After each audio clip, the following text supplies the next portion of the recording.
It's been almost a year since Sandy Hook, and there's still more violence in schools. I don't think that this type of violence will ever happen at my school.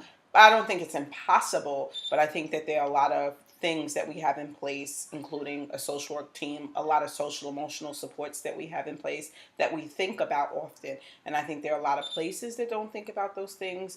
And I think that one of the things I stress to my staff is that you really see what's happening with kids and you stop them and find out what's going on.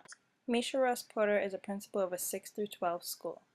We're not addressing the real issues. I think we keep talking about scanners, we keep putting safety measures in place, which are important, but I think that we're not addressing the mental health issues of our young people.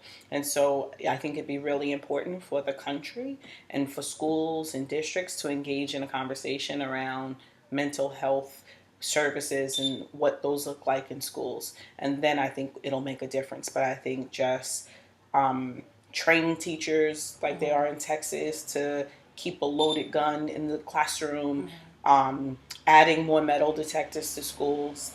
That doesn't stop random acts of violence. We do a variety of different drills, and so I think that we are equipped to handle them. But I'm not going to say that we're prepared because you don't know. You never know what.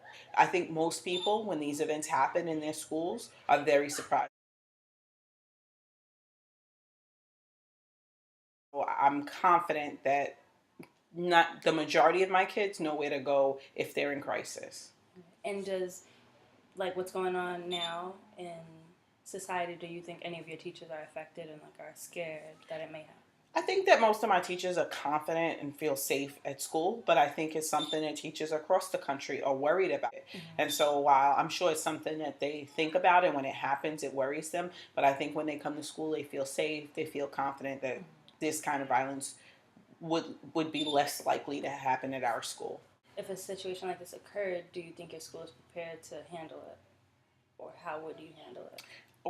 I think there's no way to say you're 100% sure, but I think that we think about it. We train our teachers, we train our kids, we prepare them, we do a variety of different drills. And so I think that we are equipped to handle them.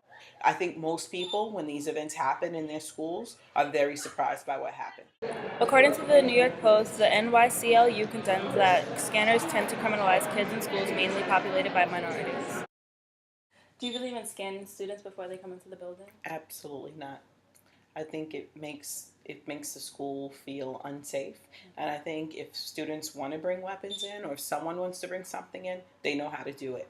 I think most people that brings things in don't bring them through the front door, and I don't think scanners prevent violence from happening in schools. I think they make kids feel uncomfortable. I think they make teachers feel unsafe, and I think that when kids go through that every day, it changes how they feel about coming to school.